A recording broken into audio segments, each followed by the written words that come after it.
and some others. And we know that there is that limitation on the number of AO2s. So what DepEd did is that we have increased the MOE of those schools identified na hindi malagyan ng AO2.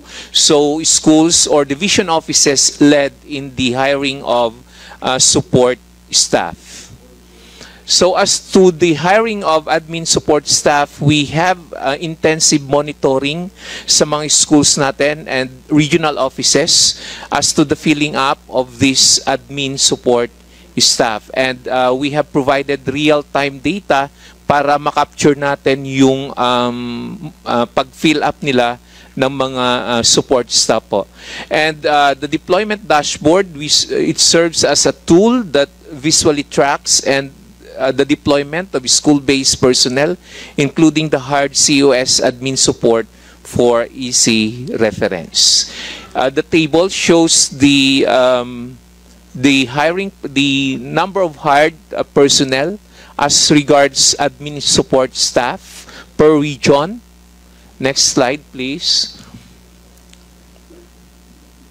So we have already 99.97% filling up of those admin staff, yung mga GOs natin, Mr. Chair. Next is the transfer and turnover of admin tasks to our non-teaching personnel, and DepEd has issued the transition guide for our regional offices, SDOs, and the school, and how DepEd Order number 2 be properly implemented.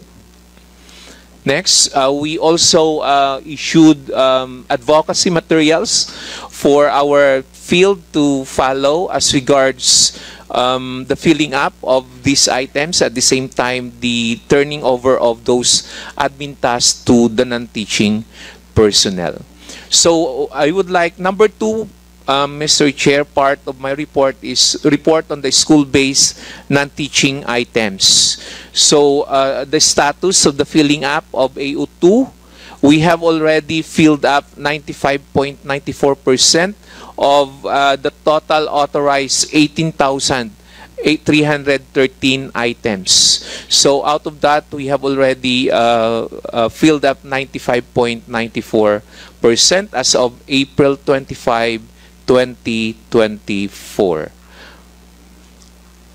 As to the filling up of PDO1 as of April 25 per region, we have filled up 94.33%, and that is out of the 1,500 items that we have released.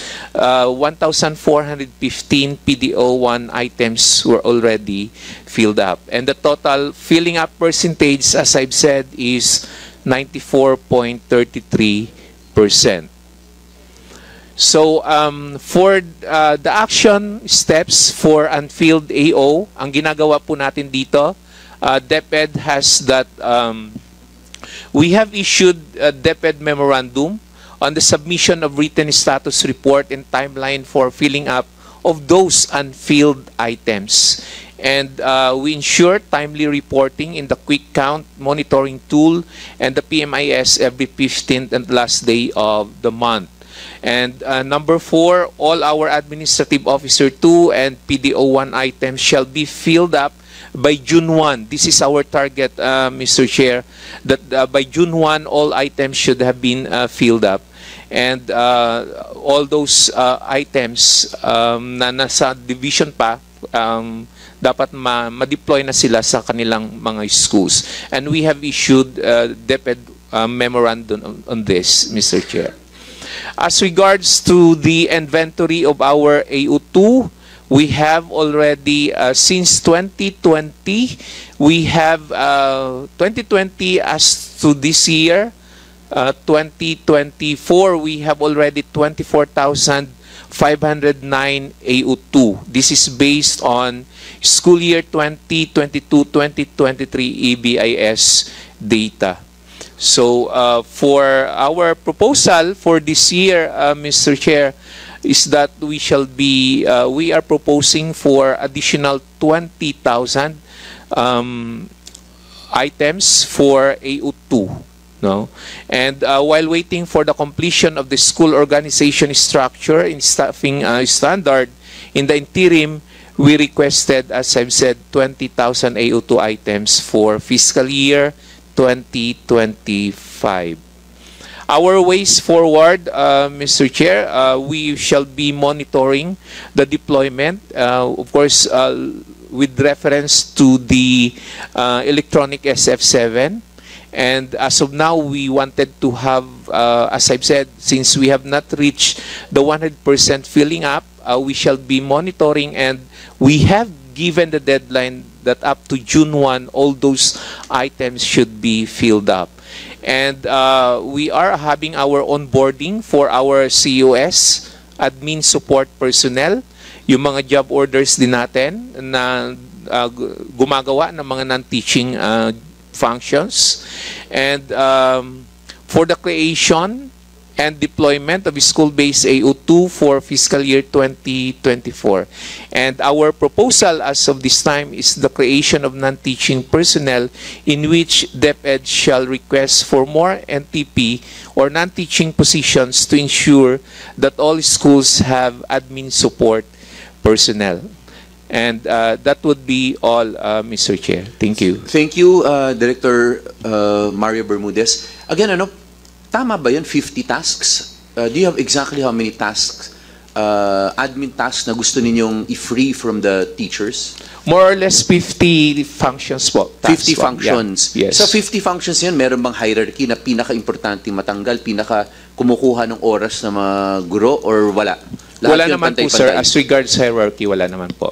We just classified that these almost 50 tasks are talagang... kailangan alisin na sa teachers. Yes, sir. Yung 50. At plano ninyo, maalis ito, no? Yun hopefully, sir, actually, yes. With the deployment of our non-teaching personnel. Sige. And of course... Pangalawa, ilan bang total DepEd schools natin sa buong Pilipinas? 45,199 mali yung schools po. 47,000? That is including the BARM po ang 47,000. Okay, so 45,000. Pero kasama naman ng BARM from the admin task, di ba? Kasama sila hindi? Hindi sila kasali, sir. Sige, 45,000. 45,199. Na yan, how many should you deploy per school para yung 50 tasks na ito ay ma-free na natin sa ating mga guro? We are starting, our target actually, sir, is that we are going to provide 1:1. Administrative Officer 2. So, ibig nyo sabihin, sa 45,000 plus schools na DepEd schools, gusto ninyo isang AO per school? Yes, sir. At least yes, one? O at least one. At least so, you one. should hire, ang plano niyo is to hire at least 45,000. Yes, sir. Yes. Kailan nyo plano magawa yun? As of now, we part of our proposal for the budget 2025. Yes, sabi mo 20,000. Yes. So, And, ibig sabihin, right now, you have 25 already. 25,000 AO2. So, more or less, per school, aabot na kayo ng 1 each for 25,000 schools. Yes, no lang naman yun. Yes, sir. Actually, as of now, we already deployed 24,509 Okay. AO2. So, kunyari, sa amin, sa mga distrito namin, pag uwi namin, sigurado namin, paano ngayon? Clustered lang? May mga schools na clustered po. Kunyari, 24,000 na, 25,000 na na-hire ninyo ngayon, you have 45,000 schools. So, more or less, ang cluster, 1 per 2 schools. We have one AO to 3 schools. Yun po yung maximum. Akala ko 1 per school ang ideal ninyo. Right now, you have 25,000. Ang total schools is 45. So, hindi ba dapat at least 1:2 yun? Parang, tayo pa lang sa math, may problema na. Paano pa yung tinuturo natin? Actually, sir, talking about the gaps, yes, may mga problema tayo na kung saan yung mga small schools, they are being clustered. Lalong-lalo na yung mga remote and sige, could you submit to this committee na lang? Schools. Baka wala kayong dala ngayon. Exactly, saan naka-deploy yung 25,000 na yun? Sino naka-cluster? Ano yung population nun? Sa NCR. NCR. NCR, paano ginawa sa NCR? Yes, sir. We will just submit our list, sir, on this. Briefly lang naman. Oo, Opo, parang opo. summary. Hindi, ano nga ang And, ano? for Sa the- NCR, 1 per school na. May mga schools pa rin na na-cluster, pero hindi siya karamihan, hindi siya po karamihan. That's why we shall be providing you our Hindi, ang list, sir. sinabi mo, sa NCR, meron man naka-cluster pero hindi karamihan naka-cluster. Ibig sabihin nun, karamihan ay single na. Opo. Actually, sir, may mga 1:1, meron ding 1:2, and 1:3. Sige, you will Extreme po submit yung that. 1:3. Yes, pati Calabarzon, yun yung biggest di ba? Na ano, you will submit that by Wednesday this week, Thursday. Kasi walang pasok sa Wednesday, Thursday.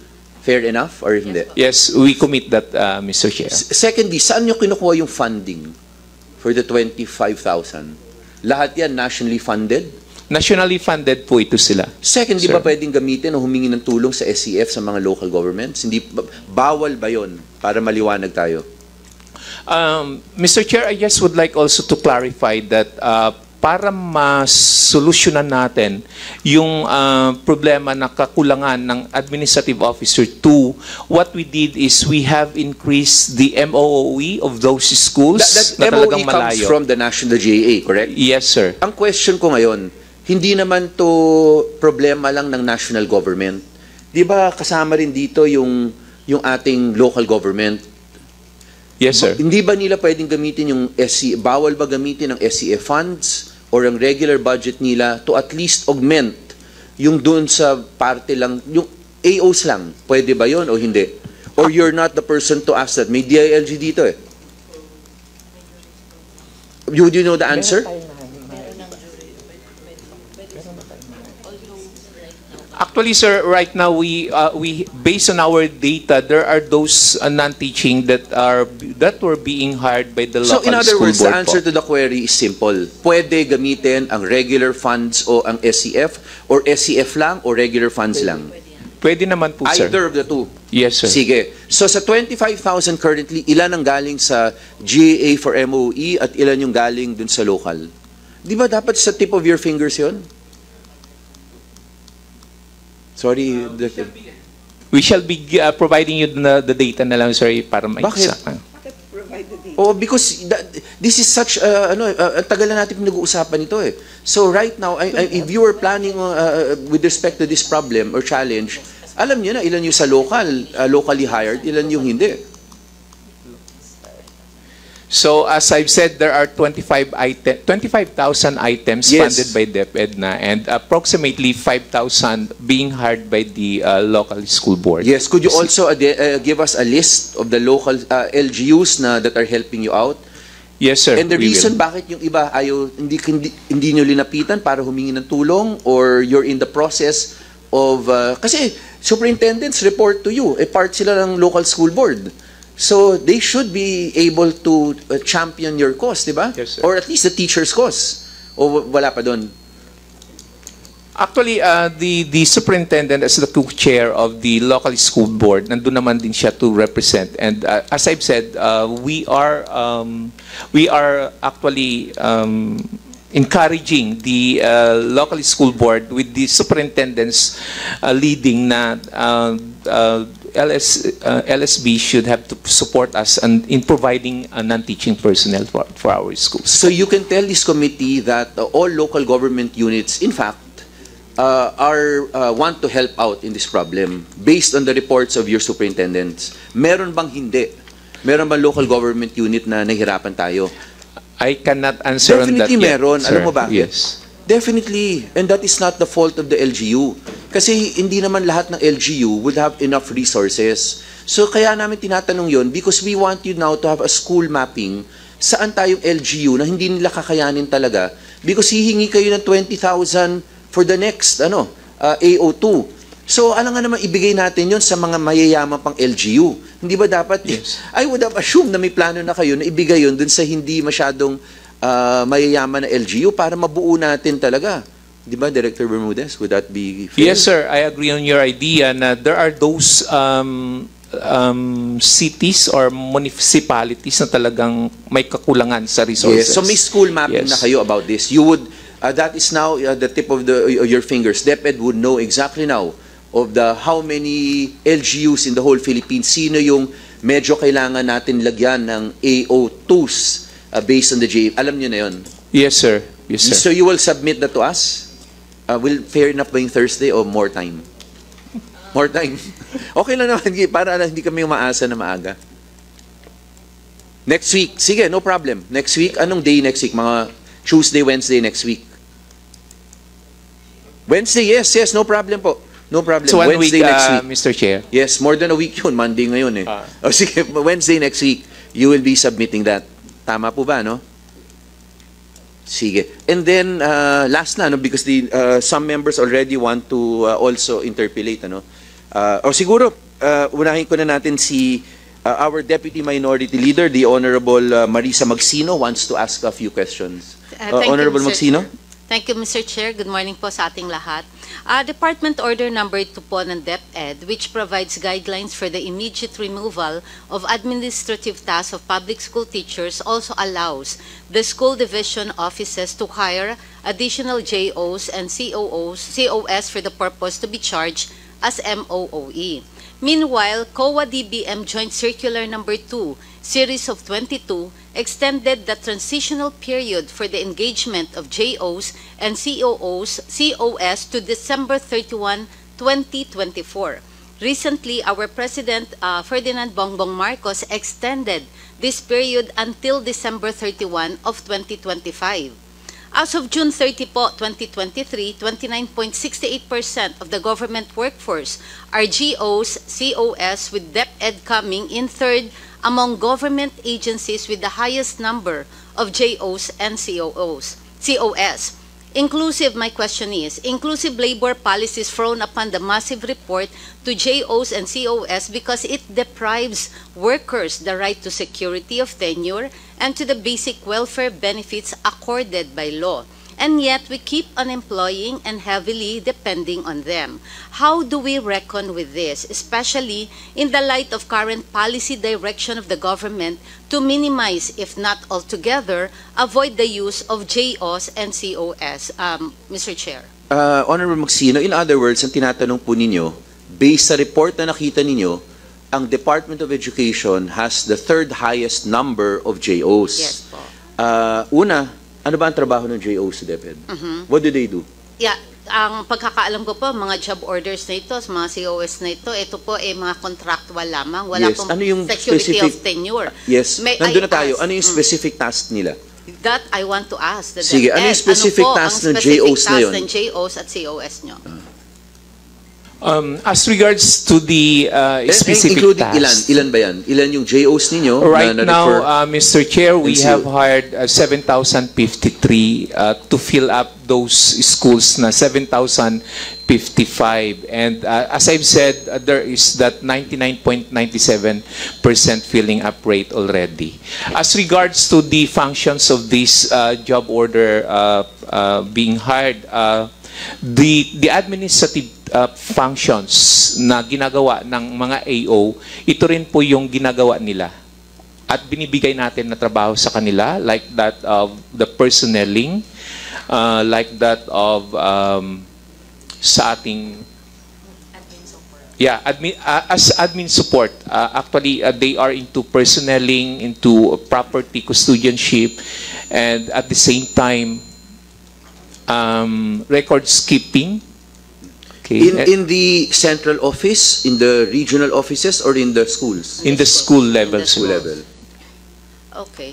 Mr. Chair, may I ask po, dito po sa contractual workers natin, in its current workforce, what is the percentage po ng total number of employees at how many naman po yung items na plantilla proper na vacant po or unfilled? And how many of them can be filled by our workers who are intended to be hired as JOs and COS for administrative or non-teaching tasks? Is this not a viable option po, Mr. Chair? Director Bermudez? Right now, we are having our mapping actually on the filling up of our AO2. Doon lang po tayo nakapag-concentrate doon sa filling up or vacant or unfilled AO2 and PDO1.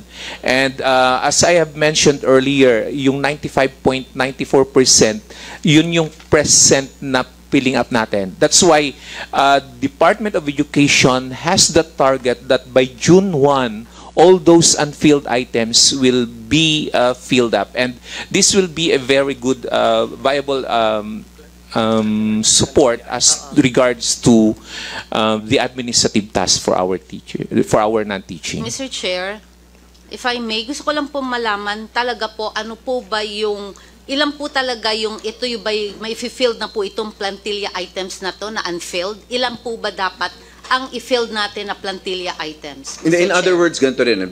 Sinabi nyo kanina sa amin, 25,000 yung already hired na AO2. Tama? Tama? 25,000? 24,000 plus. Ang intindi ko sa sagot po ninyo sa kay Honorable Magsino, yung JOs ninyo is about 7,000. So, 17,000 na binanggit mo, hindi JOs yun. Hindi kasama sa tinatanong niya. Hindi po kasali, sir. So, yung 17 na yun, parang talaga nasa plantilla na yun. Yes, sir. Okay, so 7,000 lang pinag-uusapan natin.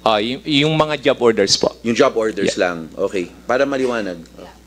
So, Mr. Chair, ilan po ang unfilled plantilla items pa natin? Kasi dapat po, di ba, i-filled natin yung plantilla. May budget na po kasi to, Mr. Chair.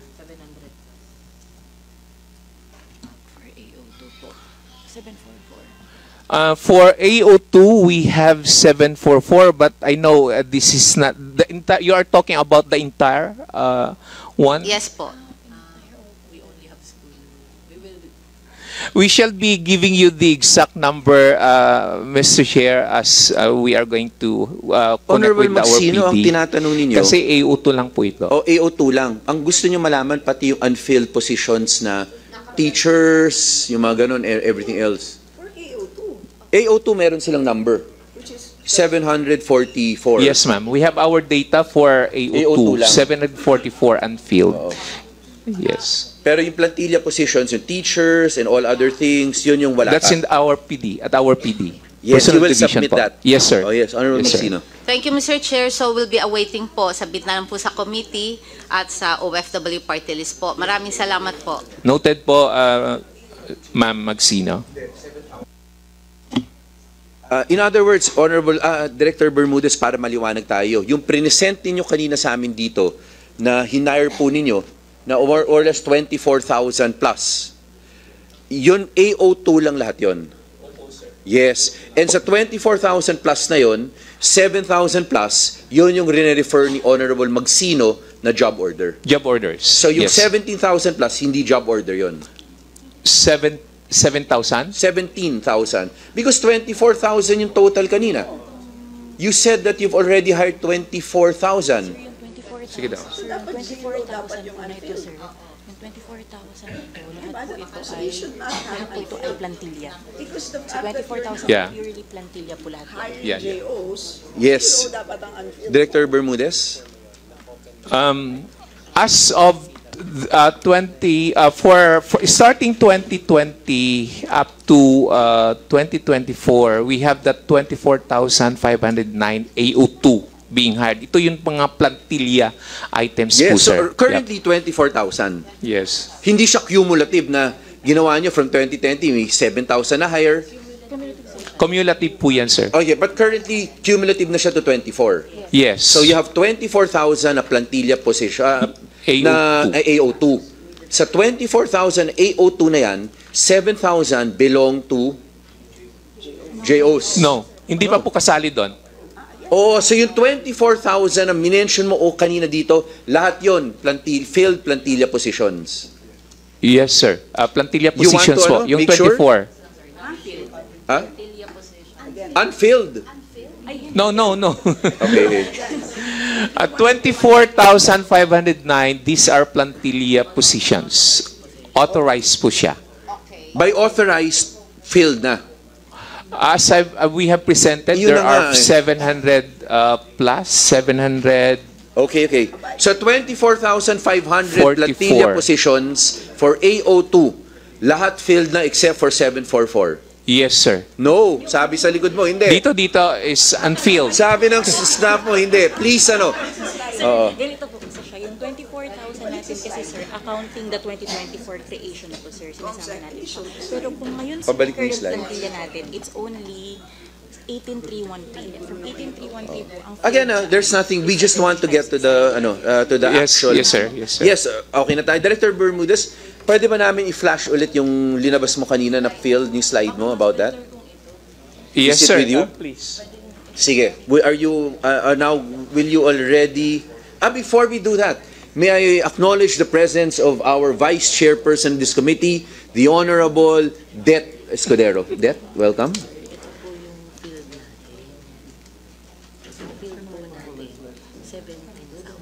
Oh, yun, Ito. that one down, one back. Ayan, may 24,000 na kanina eh. Hindi naman siya. Ito. Ayan ito.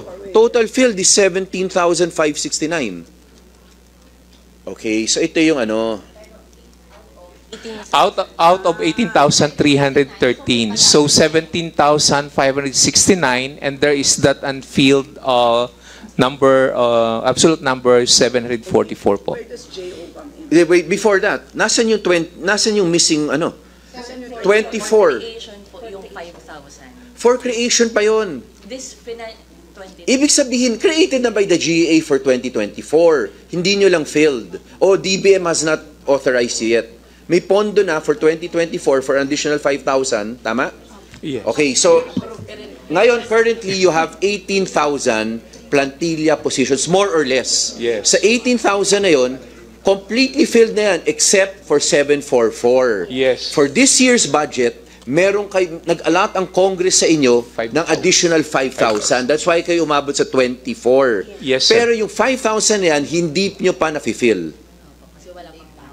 Kasi wala pang NOSCA. Wala pa pong NOSCA, sir. i-request nyo. Yes. Okay. So yung 5,000 na yan, so more or less almost 6,000 yung unfilled. Assuming makuha nyo yung 5,000 for this year. Yes, almost. Yes, and then almost meron po. kayong JO na 7,000. Sige, yun ba yung plano ninyo? Yung 7,000 na yun yung mako-convert doon or hindi? Part ng ating plano, Mr. Chair, is that we are going to look into the context na 50% natin for those who were clustered and 50% doon sa Again, hindi responsive yung sagot eh. You have, meron kayong more or less 6,000 o 7,000 unfilled.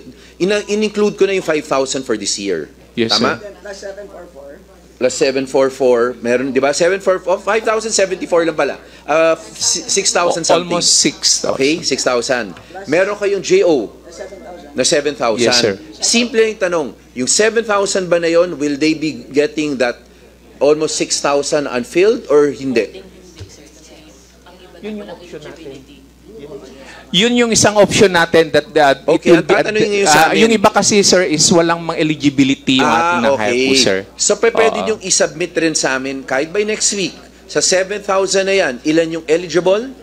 Doon sa 7,000 na yon, again, it will also help you para yung records niyo malinis na rin Yes, sir. Okay, so 7,000 na yon, ilan doon ang eligible? Ilan ang hindi? Pati submit nyo rin sa amin ano yung eligibility requirements. Baka mamaya biglaan lang mag-take off lang kayo ng kung ano-ano, di ba?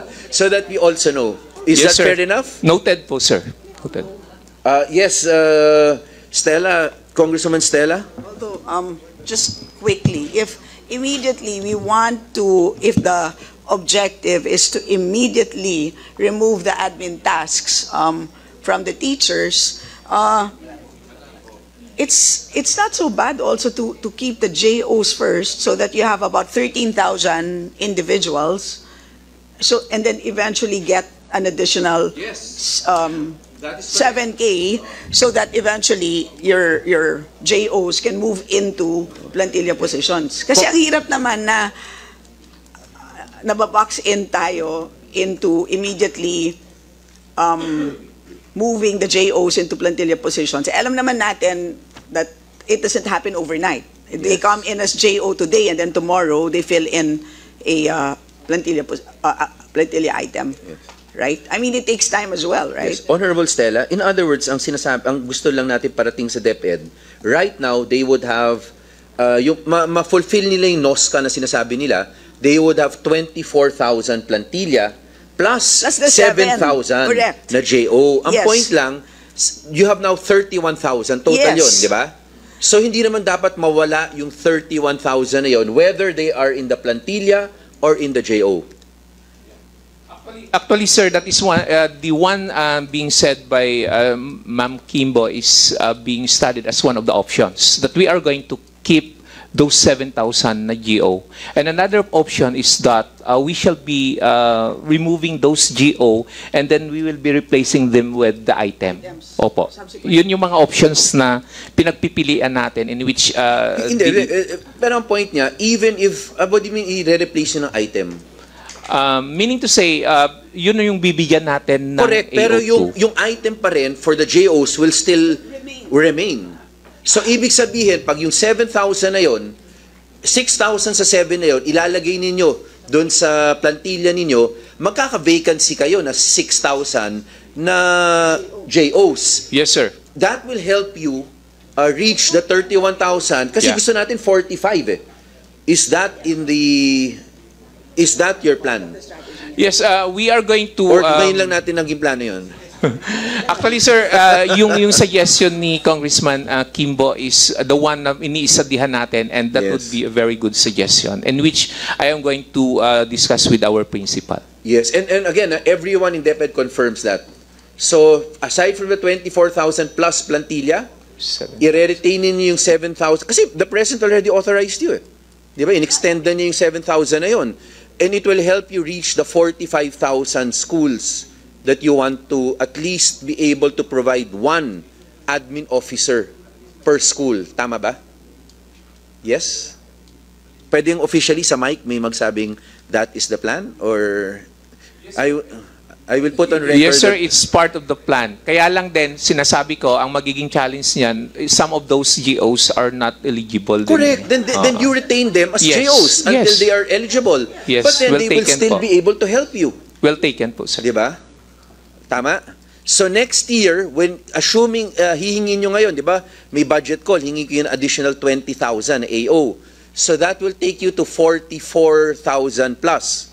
Plus the 7,000, So 14 na lang ang, okay na. Parang we will get the 1:1. yeah, 14 na lang ang balance. Director Bermudez, may mic. Kasi gusto namin official yung Yes, sagot. sir, we are going to take it. Your suggestions. Ma'am, are we all in agreement? Okay. Director Bermudez, so okay na tayo, Stella? Ma'am Marisa, so Okay na po. by next year, okay na tayo. Yes. Yes. Honorable Castro is recognized. First of all, Mr. Chair, dismayado pa rin ako sa DepEd kasi nakalipas na yung recess. Actually, ang tanong natin, dismayado talaga ako kasi last hearing natin, pinasasubmit na natin sila noong actual na kailangan ng eskwelahan. So, yung AO2 na sinasabi ninyo, ano ba yung function nito, Mr. Chair? They could be supply officer, record keeping, o ito ba yung mga registrar? Magiging cashier ba sila? Magiging librarian? Magiging guidance counselor? Health nurse? So, ang ibig sabihin, ito yung mga mahalagang non-teaching and administrative, mga non-teaching talaga sa school na sinasalo ng mga teachers. So, banggit tayo ng banggit ng AO. So, yung AO ba can do all of this? Yung sinasabi nating pangangailangan. Kasi Mr. Chair, ang sinahanap talaga natin, yung katulad na sinasabi nyo na school mapping. Halimbawa, itong school na ito, ano ba yung kailangan? Itong school na ito, yung 45,000 na yan, ano ba yung kailangan? Ano na yung existing? Kasi may alam akong school, hindi naman nila kailangan ng AO, naglagay kayo ng AO from the division, na hindi naman talagang marunong sa accounting. Mali-mali ang paggagawa ng payroll. So, yun Mr. Chair, kaya kailangan talaga natin nung actual na kailangan talaga per school. So, kaya nga tanong ko po, Mr. Chair, yung AO ba na hire ninyo can be supply officer, record keeping, librarian, cashier, registrar, yun ba yun? Tinutukoy ninyo? Director Bermudez? As of now, sir, it's very clear that we have issued a memo as regards to the functions na ipiperform ng ating administrative officer to So can you... Ano nga yung these functions? are Sino four tanong? functions on personnelling, custodianship, financial, mag-help sila sa liquidation of Yes, the cash Mr. Chair, advances, maputol ko, no? part of it. Yan ang nirereklamo ng mga AO na i-hire ninyo. Ma-overwork din sila sa dami ng mga sinasabi ninyong function. Kasi iba yung function, halimbawa ng record keeping, registrar, maghapon ka dyan, titignan, may mga Mr. Chair, may mga magre-request ng mga forms. Yes. Na pwede ba siya, sandali lang muna, one day lang ako dito, pupunta muna ako, magkakashare muna ako, o magsusupply officer muna ako. So, ang ibig sabihin, Mr. Chair, wag nyo lang sabihin na AO ito, na ito yung ganyan. Okay lang. I-overwork nyo rin yung mga AO. In other words, So, di ba, Honorable Castro, yun ang kanina tinanong sa kanila eh. Sa 50, at least 50 tasks na merong na admin, meron ba doon na mas priority? Sabi nila, pantay-pantay lahat yon. So yung next query, yung tinatanong po natin sa kanila, dito sa 50 tasks na ito, meron ba doon na pwedeng parang i-cluster? Kasi meron doon siguro, hindi naman araw-araw gagawin yung admin task na yon, di ba? Or sa 50, kasi yun eh, walang wala man lang mapping na sinasabi po ninyo na Yes, kasi- sa 50 tasks na yon. Ano ba Baka- sa 50 tasks na pwedeng hindi naman araw-araw gagawin? So siguro Baka naman, pag may school mapping nag-hire kayo... lang tayo, Mr. Chair, Yeah. na hindi naman talaga kailangan sa eskwelahan. Yes, oo. Tama. So, hindi ganon. Dapat Yeah. i-rationalize din natin. At hindi natin dapat i-overwork. Tanggalin nga natin ito. Alam mo, ito, karaniwan sa mga teacher na na ginagampanan ng teacher, yung pagiging property custodian, record keeping and registrar, minsan nagiging cashier. So, ayun yung mga yung iba pa yung sinasabi natin, Mr. Chair, na librarian, health nurse, tsaka yung Yes, guidance tama po yun. counselors. Kaya kailangan natin ng Oo. mapping. Itong school na to, halimbawa itong school A na to, wala diyang cashier o wala diyang librarian. Yeah. Yun ang I'm gusto sorry. nating malaman. Hindi yung sinasabi nyo, AO lang ng AO2 ang iaano ninyo. Kasi wala akong narinig na i-hire ninyo na librarian. Kasi sabi ng DBM, Mr. Chair, if you can remember, sa DBM, sabi nila po, sa high school, kailangan talaga ng registrar at librarian. So parang generalize ninyo. Ano yung kailangan sa elementary? Ano yung kailangan sa high school? So, may ganun dapat ang Mr. Chair.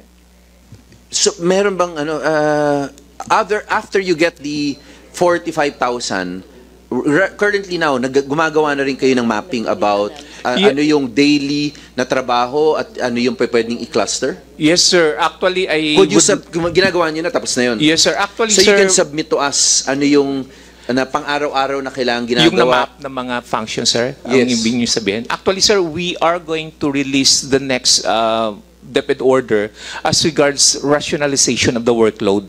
Doon sa workload policy na yon, nakasaad po doon yung mga functions na aalisin natin from our teachers aside from those nabanggit ko na personnelling like that But that does not custodianship. answer the question eh. You should do Yes, Honorable Stella. Very- Ano yun natin? You That should, does not Mr. answer Chair, you should do that before you hire.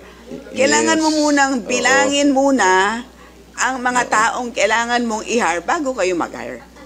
Kunyari, registrar. Sa anong purpose? Ano ba trabaho ng registrar? Pwede bang shared yon o araw-araw may ginagawa yun sa isang paaralan? Hindi naman yan araw-araw, sir. Ano Actually. yung araw-araw na kailangan at least one per school? Wala? Wala naman actually, sir, based doon sa ating nakita sa baba, hindi naman na pang-araw-araw yung trabaho ng ating mga admin. Yung, Well, for example, sa personnelling, Sir hindi Chair. naman yan regular. Yes, Honorable Baka hindi niya Castro. alam ang trabaho ng librarian. Alam niyo po, sa dami ng mga non-reader natin dito, pwedeng makatulong yung librarian para maano natin yung mga bata natin, di ba? So ngayon kasi parang namamatay na yung mga library, no? Hindi mo naging... Hindi yung librarian. Namamatay na yung mga library, wala na daw mga bata na nagpupunta sa library kasi paano ba natin ina-encourage yung mga bata natin na pumunta sa mga library? So hindi pwedeng sabihin mo na part-time job ang librarian, Mr. Chair. At ano pa yung papagawa mo sa librarian? Yes, Kasi ma'am. ngayon, ang nangyayari po sa librarian, English teacher siya, yung nilalagay dun sa librarian. So, hindi siya nagtuturo ng English.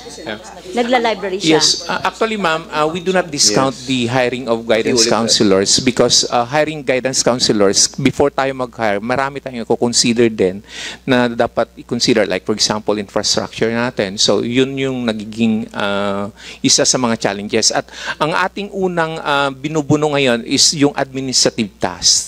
That's why we are into Administrative Officer 2 hiring. So, that's why nga, Mr. Chair, ano ba yung mga unfilled position?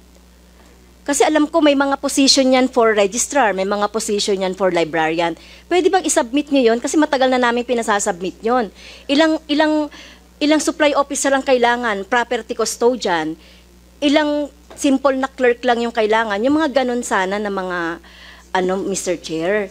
Kasi kung panay AO yung sinasabi ninyo, tapos bibigyan nyo ng napakaraming trabaho din, so unfair naman. Yun din sinasabi, Mr. Chair, ng mga AO na sinasabi na nagsusumbong sa amin na talagang lahat ng task ay binigay sa kanila na hindi nara-rationalize yung job description. Honorable Stella Kimbo. Tapos na. Yes, I completely agree with my fellow teacher, si Kong Franz. And if I may suggest, kasi ang problema, Mr. Chair, ang SSL kasi, ang mga positions kasi is generic, di ba? Admin aid, 1, 2, 3, 4, 5, 6, ganun lang. Hindi nakasaad by function. So halimbawa, yung librarian, hindi ko alam, ano bang ang salary grade ng librarian? Pwedeng... Still SG11 yata, ma'am. Hindi, yes, ang pero ano librarian. ba yun? A1, I mean... Librarian talaga, may ma'am. librarian Actually, talaga. We have librarians being hired in talaga na DepEd. librarian. Meron po tayo. But halimbawa yung sinasabi ni Kong Franz na let's say record keeper. Meron talagang property custodian. Hindi, AO yun eh. Admin, yun, AO2. Ang sinasabi ko lang is, I think once and for all, dapat gumawa ang DepEd ng isang org chart by function. So like for every school, may functions naman na standard, di ba? To run a school, you need a X number of record keepers, X number of accountants, X number of librarians, X number of janitors, X number of, meron by function di ba? In order to run a school of a particular size. So, kunwari, ganito yung size, for every function, ito yung bilang. Di ba? Dapat may ganon. Meron po ba kayong ganon? Yes, by function. Yeah. Actually, right now we are into the organization staffing. Yes or no lang po. Meron po bang ganon ng DepEd? Right now. Ginagawa pa namin. So wala. wala ngayon. There is none. We have the old one, yung No, so yes or no lang po. 1997. Meron po ba or wala? Wala pa So when it comes to the organizational structure. Doon po tayo may problema. Meron tayong memo MC 002 na nagsasabi, immediately tanggalin natin ang ang admin work ng teacher. Ang problema, hindi nga natin alam kung paano tinatamaan ng teacher. Yun ang problema. Kaya tuloy, hire tayo ng hire. Hindi natin alam kung ano ang pangangailangan ng bawat school. So, at the end of the day, ang solusyon dito pera. Sa bawat school, kung meron tayong ganong, I don't know what you call that, yung staffing pattern. Diba? Kung meron kang ganon na standard for every school, malalaman mo, kulang tayo ng 3 record keepers sa school na to, na dati ginagampanan ng 3 teachers. Wala tayong ganon. So, hindi tayo makapagbilang kung ilan dapat ang ide-deploy natin na karagdagang tao. So, pasensya na po, sir, ha? Pero, yun ang problema natin lahat. Kaya kahit na maghanap tayo ng number of items, Hindi natin nasa-solve ito, sir. Yes, ma'am. Actually, ma'am, 1997, we have that staffing organization structure na pinafollow natin. And in 2016, we have that organization structure for senior high school. Yun yung ating nagiging basihan as regards doon sa mga... Magkaiba ang senior high, ah. Yes, iba po siya, ma'am. But of O, course, doon kami... Huwag muna natin pag-usapan ng senior high. Yung sa 1997 na structure po, doon po kami nakabase na kung saan as of now, kailangan magiging relevant tayo. That's why we are having now ongoing yung ating study on the structure of the schools.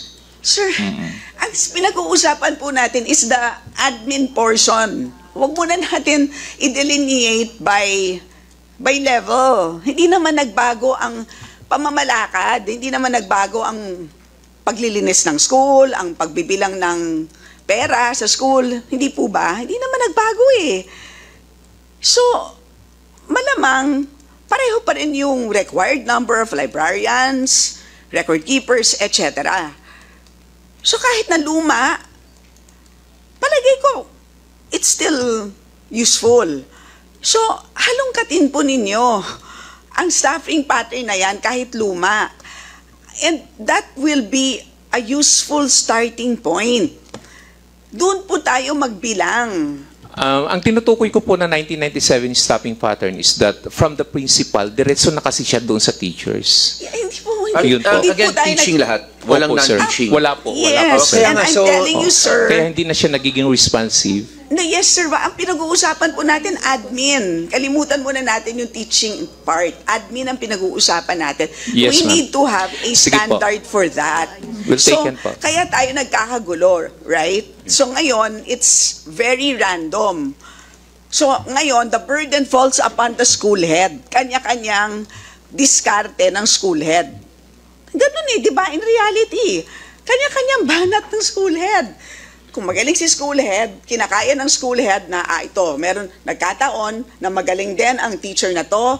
So, kawawa yung magaling na teacher. Napunta sa magaling na teacher, hala, parang siyang patotot. Ginawa niya ang record keeping, ang lahat, ang accounting. Siya na rin na nagluto para sa school feeding program.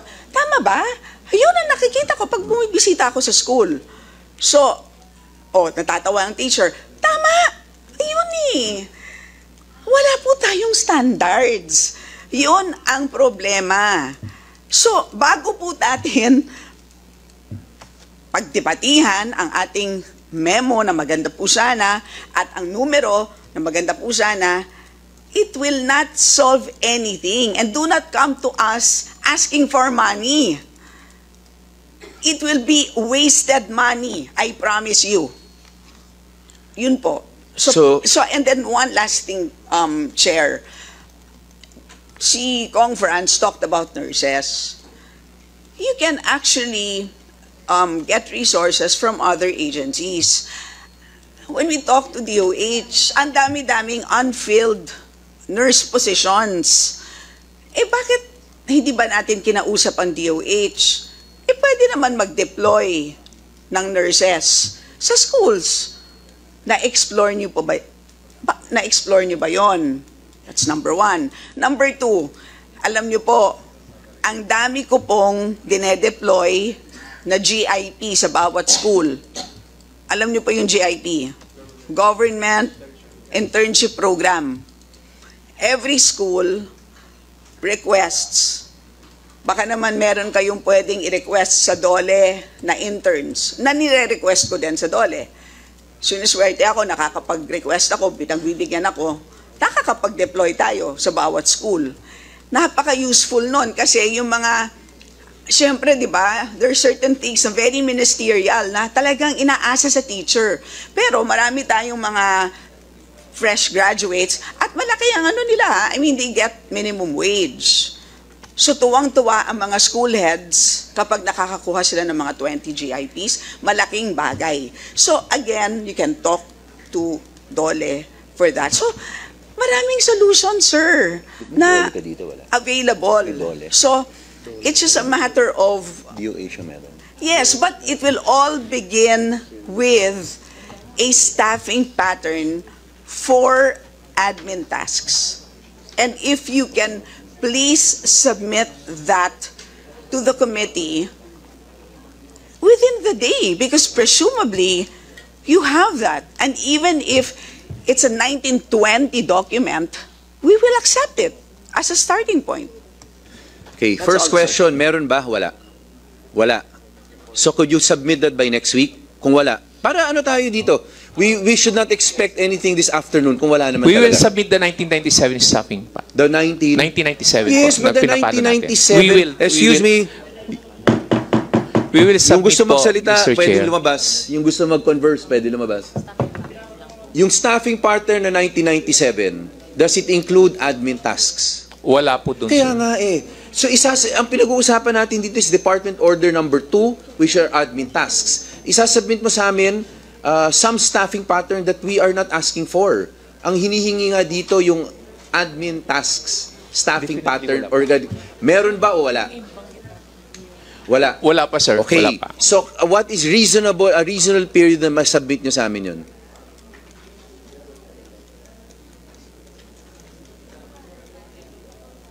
Actually, sir, as I've said, we are on the process of conducting the staffing Yes, we've heard you say that. SOSS. So when can you submit that to the committee? We cannot give the exact date, sir, kasi yes, we have the draft, pero hindi pa yun final. I guess it's not.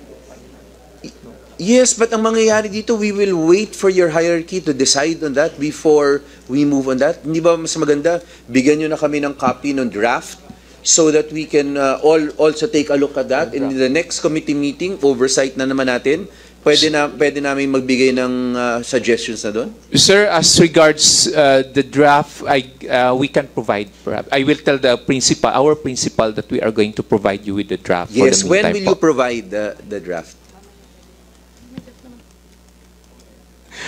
This afternoon, sir. Okay, so yung draft or for by the... tomorrow. By Tomorrow po. the draft for the admin Yes, sir. tasks, yung staffing pattern or organization sasubmit po ninyo. Sige. Pero again, Director Mario, huwag natin kalimutan kasi iba-iba na yung pag-usapan. Importante yung staffing pattern, kung ano yung functions nila. Importante rin yung funding. So, hindi pa pwedeng natapusin natin this year simply yung staffing pattern and then next year wala namang budget kayong hiningi. So, sa budget call kasama ni 20,000? Yes, pero again, yung 20,000 yun, baka dumami yun kasi depending on the functions that you will come up with. That is correct? So, pati yung pwedeng sa local government, pwedeng sa national government, kailangan may talaga tayo kompleto na yung big picture, meron na kayong strategiya Kasi hindi naman pwedeng, may problema talaga mababa tayo sa PISA, mababa tayo sa TIMS, mababa tayo sa CPLM. Yung Catch-up Fridays natin, ang dami nagko-complain about it kasi hindi structured siya properly. So hindi pa pwedeng ang pag-solve na problem, pira-piraso Kailangan tingnan nyo na lahat para siguraduhin natin yung moving forward natin, makaka-dent naman tayo sa kalidad ng edukasyon. So lahat yun, by next week yung iba, bukas meron masasubmit, that is correct? O yung isa pa, DOH is here, di ba? The Department of Health is here. O, sino yung taga-Department of Health? Please take the mic, state your name and position in the Department of Health.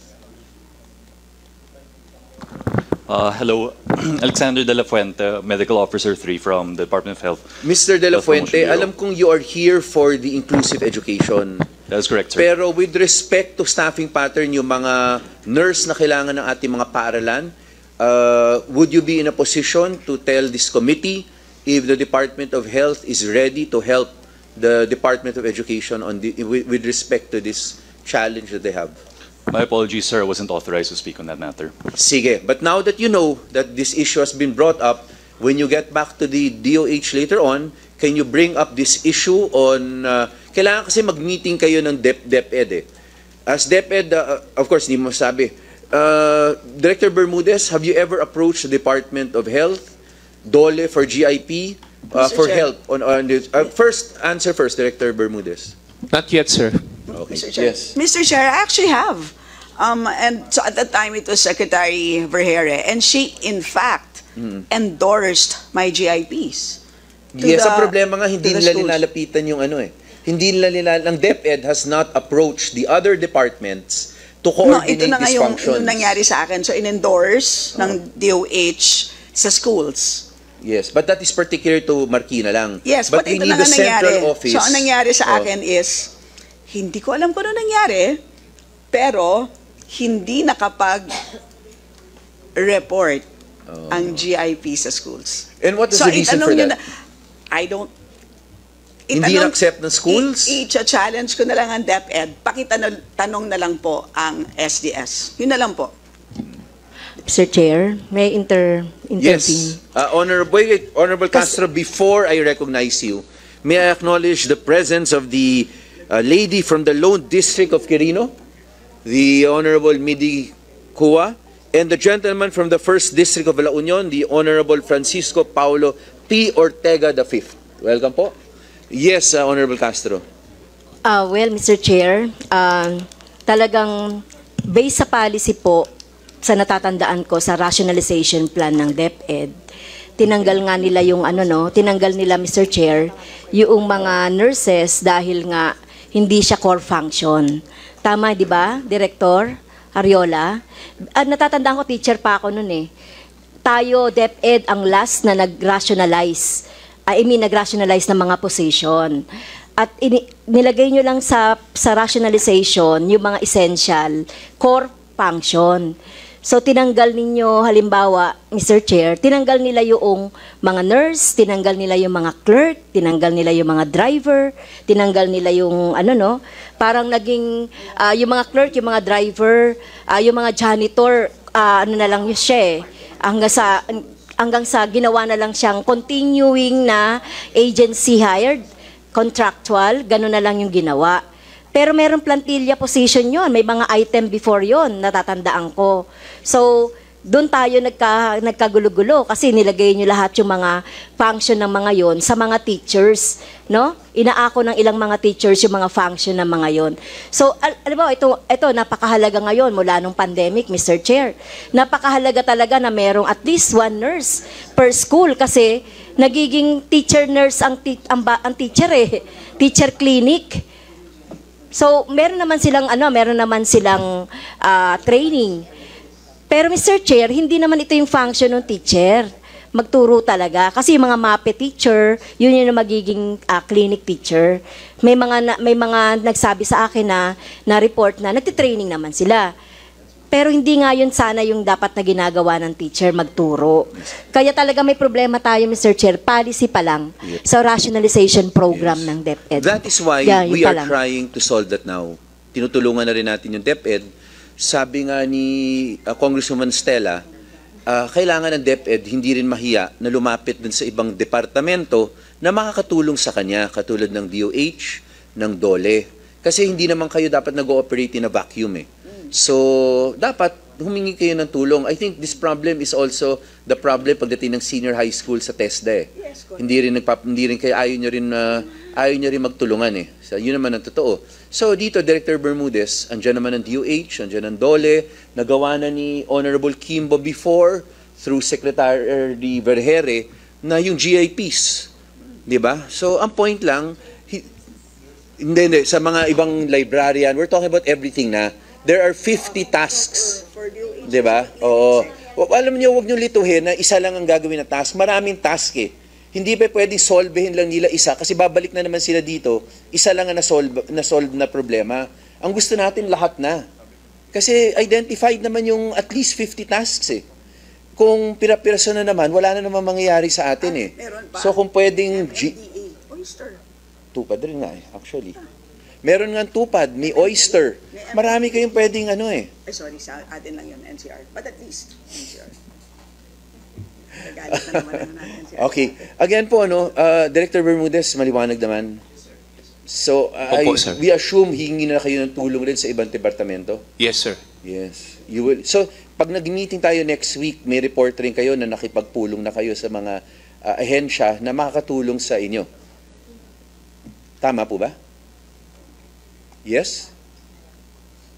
Given the time, sir, mahirap pa na pulong because of course within that 1 week hindi siguro namin makakaya because we are 2 going weeks. to 2 weeks. magkakaroon kami ng of course appointment with them. Yes, mga 2 weeks.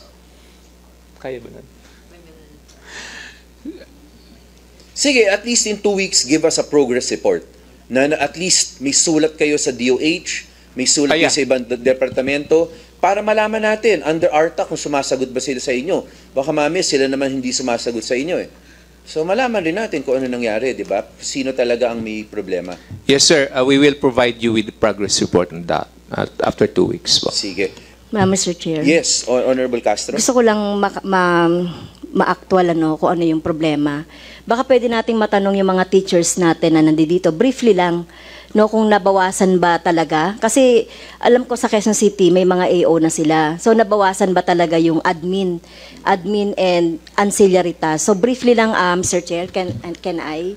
As requested by the Honorable Castro. Si Sir Ruel, Mr. Chair. Ruel, Sir Ruel. Hello po, good morning Yes. po. Briefly lang po, kasi ang dami pa natin iti-take up this Yes morning. Yes po, sa esensya po, nabawasan. Pero dahil sa biglang transition, yung mga teachers pa rin po ang backbone ng mga gawain. So after ng klase nila, after ng klase namin, for example, tumutulong kami doon sa paggagawa ng mga reports. And behind this, kahit po mag-whole day po kami sa room, sa school rather, ay wala po itong service credits or overtime pay. Libre lang po yung Paano service namin. nabawasan kung kayo pa rin ang gumagawa? Dahil po sa transition, mababait ang mga teachers, kaya tinutulungan namin yung mga AO natin. Pero effectively, walang bawas. You are still doing the same Ganun duties. pa din, opo. Director Bermudez, yung pagpasa siguro ng functions? Yes, tama po yun. We are still on the transition period. Kaya nga sir, as I have mentioned kanina, 2 years? 3 years? not exactly Okay, ganun so yung ganun kataas, katagal? sir. Actually, sir, as regards to the concern, I have mentioned then we will be releasing the new another policy on the rationalization of teachers' workload. Na doon po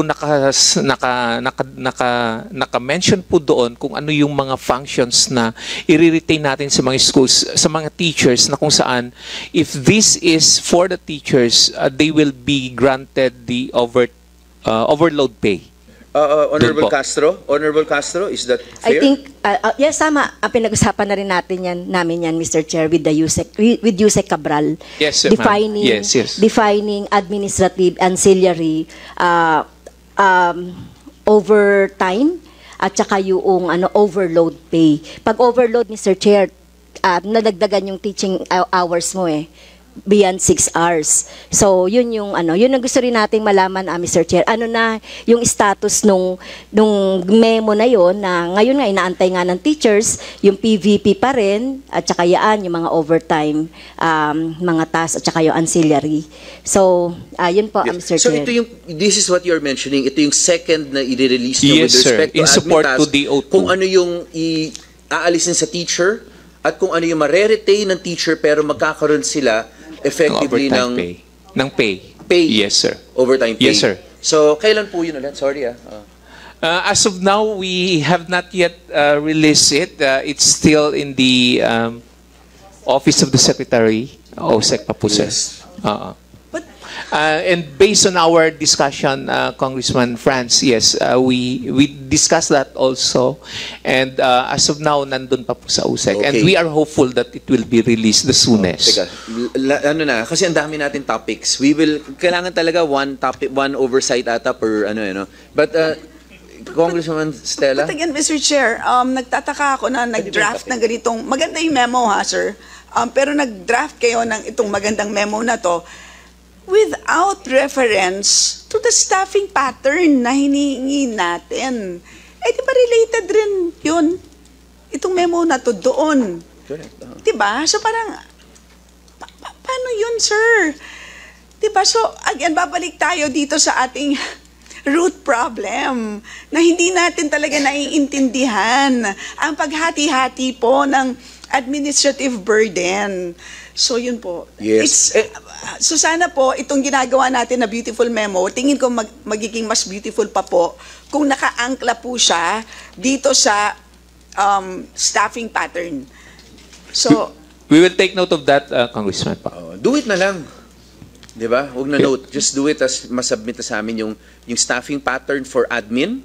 Sabay yung napag-usapan na kung ano yung maiiwan sa teacher, ano yung ipapasa. So kung iiwan, ano yung overtime pay na makukuha nila para maliwanag lang. 'Di ba? Plus yung again yung plano po ninyo, strategiya po ninyo for the funding from local and national. Kasi gumagawa na lahat ng budget ngayon eh. Pati local gumagawa na eh. Kailangan kasama po 'yan sa budget nila. Okay. Kung hindi next year may excuse na naman eh. Yes. So Oo. with that, So, with the Mr. permission Chair, of pwede members, bang pwede maituloy ko lang, 2 na lang ng teacher nandito. one minute suspension. Yeah, para